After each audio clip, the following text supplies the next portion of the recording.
Hola, soy Paola Borda. Bienvenidos a un nuevo episodio de Ley y Libertad.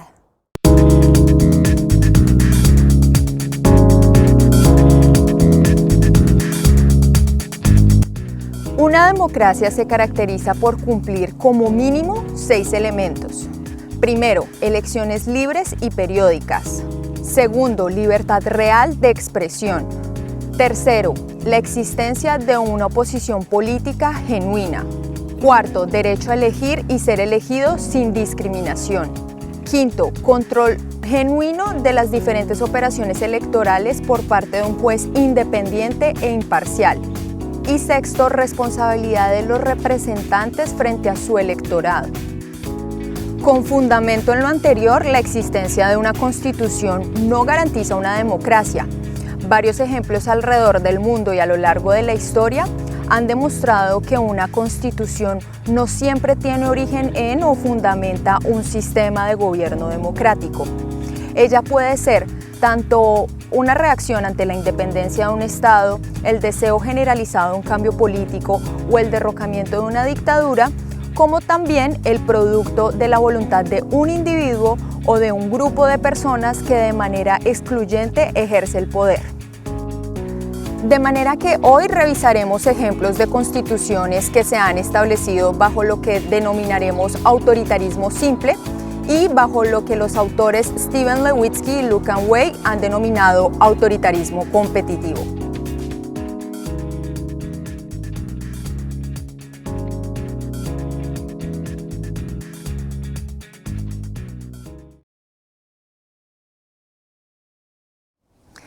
En este primer caso, la norma de normas es producto de un acto unilateral ejercido por un individuo o por un grupo de personas que concentran el poder al interior de un Estado. Solamente él o ellos formulan, deliberan y aprueban la Constitución. En consecuencia, los demás ciudadanos quedan totalmente excluidos de este proceso, pues el texto final ni siquiera se somete a su aprobación o rechazo mediante algún mecanismo de participación como por ejemplo el referendo. La Carta Francesa de junio de 1814, la Ley Fundamental Rusa de 1906, la Ley Fundamental de Arabia Saudita de 1902 y la Ley Básica Omaní de noviembre de 1996 son 4 textos que menciono en mi investigación publicada en este sitio web que sirven como ejemplo para este primer caso. Profundicemos aquí en los de Francia y Arabia Saudita.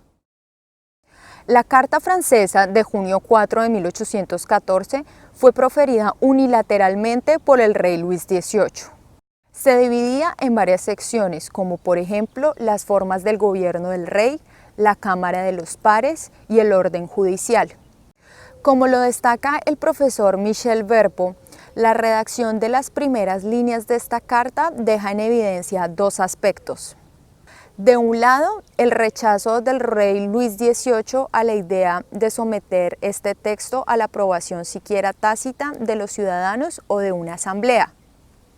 Y de otro, que el único propósito de esta carta fue el de preservar los derechos y las prerrogativas de la corona antes que cualquier otro aspecto relacionado con los ciudadanos.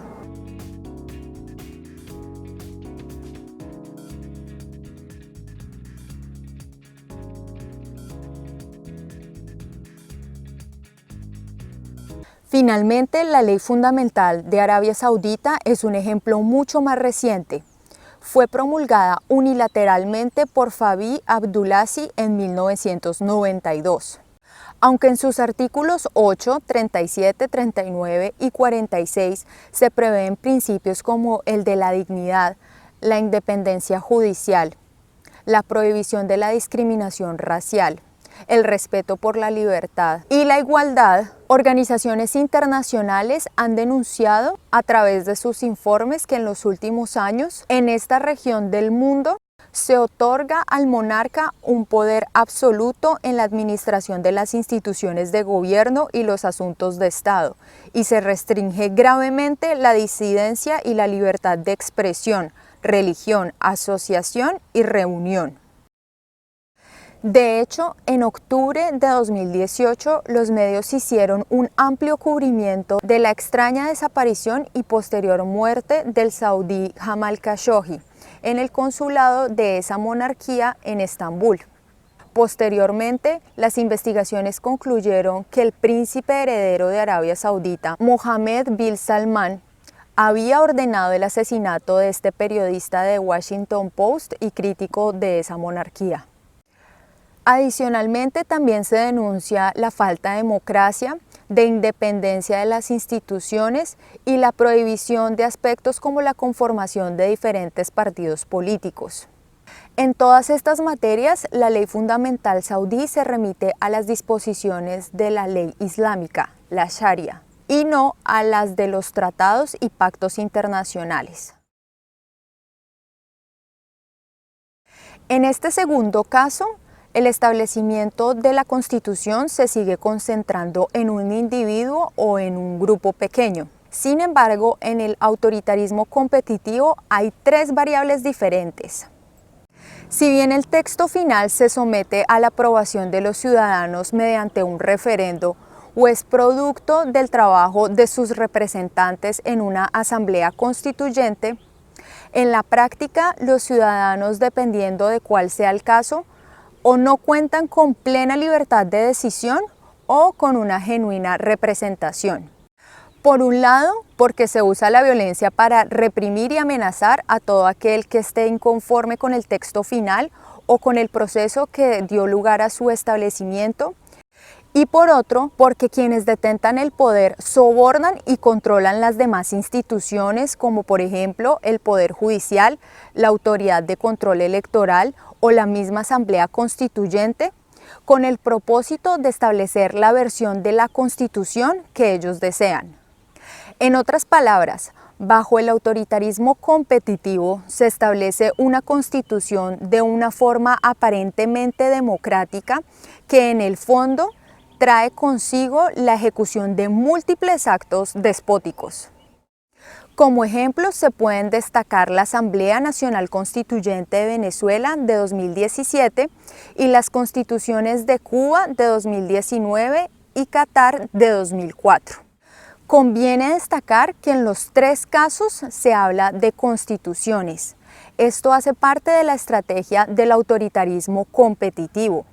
Al no denominar a la norma de normas de manera oficial como carta, ley fundamental o ley básica, el autoritarismo competitivo se aparta del autoritarismo simple, que como comprobamos en los dos ejemplos mencionados con anterioridad, sí evitó sin reparos la palabra constitución. Para así conservar y evocar un estado de cosas y un sistema de gobierno en el que existe un monarca que gestiona todas las instituciones y decide de manera excluyente sobre el destino de una nación. En primer lugar, la Constitución de la República de Cuba fue promulgada por la Asamblea Nacional del Poder Popular el 10 de abril de 2019. Semanas antes, el 24 de febrero, fue ratificada por el 85.86% de los más de 7 millones de ciudadanos de la isla que votaron sí en un referendo convocado por Miguel Díaz-Canel.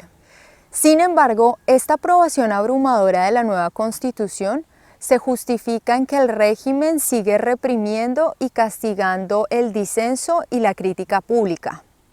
Al respecto, el Informe Mundial 2018 de la organización Human Rights Watch denuncia de nuevo la realización de detenciones preventivas para evitar que personas participen en marchas pacíficas o mítines políticos. De hecho, varias detenciones y hechos de represión violenta, agresión e intimidación fueron reportados horas antes de la votación del referendo de 24 de febrero. Pues varios ciudadanos salieron a marchar a las calles a favor del no, exigiendo democracia, libertad y un cambio genuino en el sistema de gobierno de la isla. Por otra parte, en el día del referendo, el hashtag Yo no voto fue viral en las redes sociales, espacio en donde miles de cubanos expresaron su rechazo mayoritariamente desde el exterior, teniendo en cuenta que, como lo menciona Human Rights Watch en su informe mundial de 2018, que al interior de la isla, abro comillas, el gobierno bloquea sistemáticamente el acceso a estos sitios web dentro de Cuba y solamente una parte de la población cubana tiene la posibilidad de leer páginas web y blogs independientes debido al acceso limitado a Internet y a su elevado costo, cierro comillas. Asimismo, fue denunciado que en ciertos puestos de votación fue obligatorio el uso de lápiz y no de tinta o de esfero para marcar la boleta. Con la nueva Constitución cubana, los opositores siguen expuestos a ser perseguidos y encarcelados por expresar sus ideas. Conforme al artículo 4, cualquier ciudadano que no cumpla con el más grande honor y el deber supremo de defender la patria socialista será acusado de cometer el más grave de los crímenes, la traición a la patria. Human Rights Watch indica que a los críticos del gobierno no se les reconocen las garantías al debido proceso, como el derecho a ser oídos en audiencias públicas y con las debidas garantías por un tribunal competente e imparcial. Esto debido a que, según lo que indica la organización, en la práctica, los tribunales están subordinados al Poder Ejecutivo y al Legislativo, lo cual impide que exista verdadera independencia judicial. Como resultado del uso arbitrario de la fuerza, de la corrupción de la justicia y de una constitución, el Partido Comunista de Cuba, que a su vez es el único partido legal en la isla, es el que permanece y podrá detentar el poder político del país. La Constitución de 2019 mantiene el modelo de elección presidencial indirecta previsto por la Constitución de 1976, ideada por Fidel Castro durante la Revolución cubana. En consecuencia, los cubanos son privados de ejercer el derecho a elegir directamente a sus gobernantes, pese a que en el transcurso de los últimos 30 años, ellos han solicitado en varias oportunidades una reforma constitucional que les permita hacerlo. Los máximos dirigentes seguirán siendo propuestos por una comisión de candidaturas, integrada solo por el Partido Comunista de Cuba, y luego elegidos formalmente por la Asamblea Nacional, que es el poder legislativo, con una unanimidad que en la práctica es muy previsible.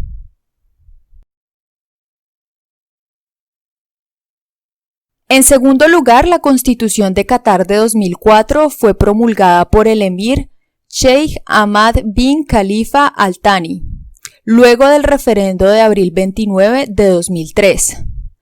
Al Thani ejerció el poder desde 1995 hasta 2013.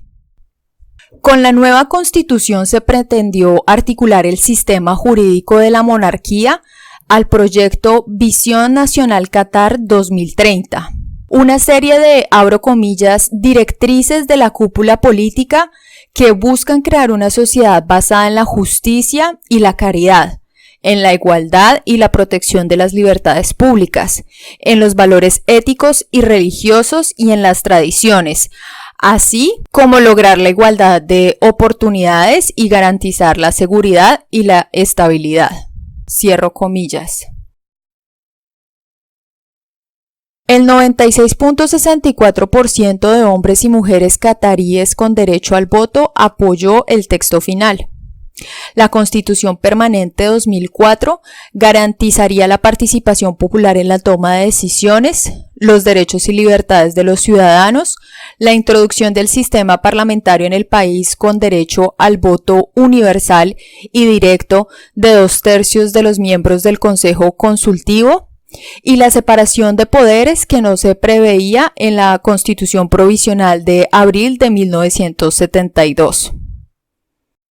Sin embargo, dejando a un lado esos principios de la Constitución que fue aprobada de manera casi unánime por referendo, en la actualidad varias denuncias indican que en Qatar, abro comillas, se mantienen leyes que penalizan la expresión de opiniones consideradas ofensivas para el emir. Cierro comillas. La monarquía catarí sigue reprimiendo a críticos como Mohammad al-Otaibi, defensor de derechos humanos sentenciado a 14 años de prisión por su activismo. Además, ignorando el título 3 de la Constitución de 2004, la monarquía continuó restringiendo la libertad de asociación y de expresión. En el informe 2018 Qatar, la organización Amnistía Internacional indica que, abro comillas, siguen estando prohibidos los partidos políticos independientes y solo se permiten las asociaciones de trabajadores si son de ciudadanos cataríes y cumplen criterios estrictos, cierro comillas. Por último, la igualdad de todos los ciudadanos ante la ley prevista constitucionalmente tampoco se concretó en la práctica ni en las demás normas de rango inferior. Según el mismo informe de Amnistía Internacional, la legislación sobre la condición jurídica de las personas sigue discriminando a las mujeres en relación con el matrimonio, el divorcio, la herencia, la custodia de los hijos e hijas, la nacionalidad y la libertad de circulación. Inclusive con la reforma de la ley de nacionalidad, persiste la discriminación contra las mujeres cataríes casadas con hombres de otra nacionalidad. Por razón de su sexo, ellas no pueden transmitir la nacionalidad ni la ciudadanía catarí a sus hijos. En tercer y último lugar, la Asamblea Nacional Constituyente de Venezuela 2017 es una muestra única de autoritarismo competitivo en la historia reciente de América Latina.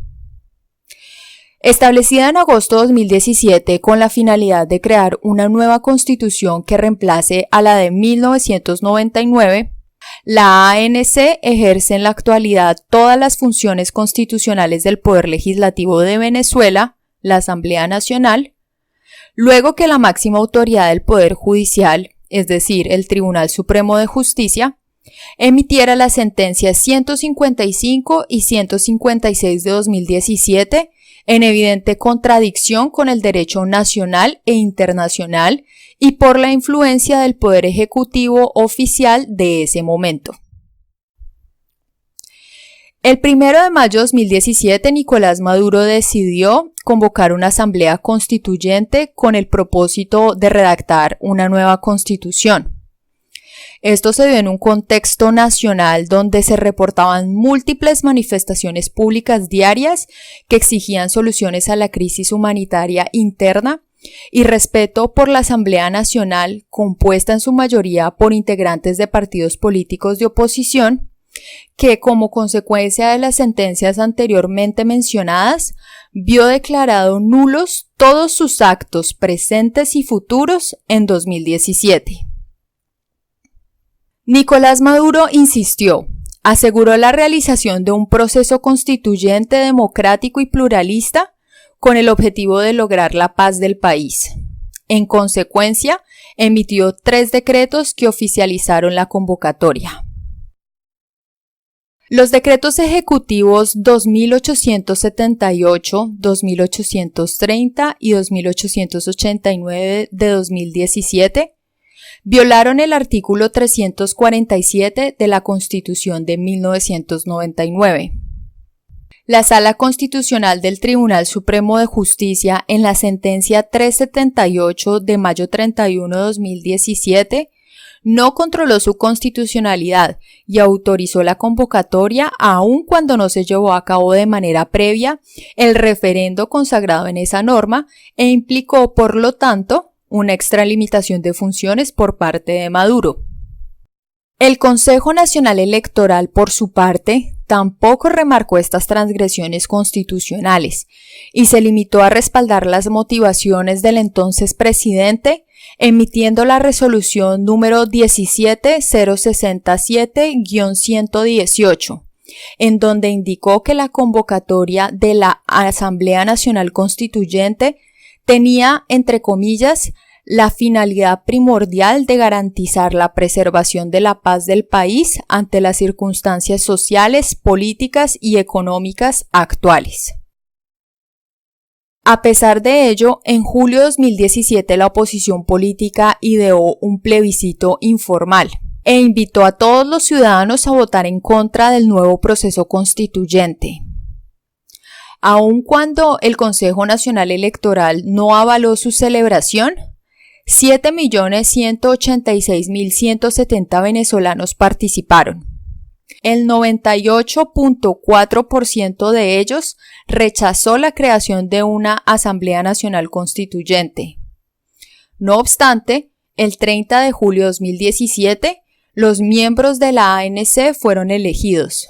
Pese a que organismos internacionales como la Organización de los Estados Americanos no reconoció la legitimidad de ese proceso constituyente al ir en contra de la Constitución, Nicolás Maduro ignoró y rechazó todas las solicitudes diplomáticas y pronunciamientos internacionales. Luego, el 8 de agosto de 2017, la ANC aprobó con unanimidad el decreto, abro comillas, para el funcionamiento armónico con poderes públicos, cierro comillas, el cual reveló los verdaderos objetivos del régimen con la elección de esta asamblea. Someter todos los organismos públicos a los actos jurídicos que se dicten a través de ella. De esta forma, en Venezuela se eliminó la separación de poderes y se creó un organismo supraconstitucional sin límites materiales ni temporales, que no está sujeto a derecho, sino a la voluntad de sus integrantes. Todo evocando las normas de la Constitución de 1999. En la actualidad, la ANC expide leyes y realiza reformas que, entre otros aspectos, condenan la oposición política, la libertad de reunión y la libertad de expresión. Implican que las personas civiles sean juzgadas por la jurisdicción penal e impiden la representación judicial de las víctimas de violaciones de los derechos humanos.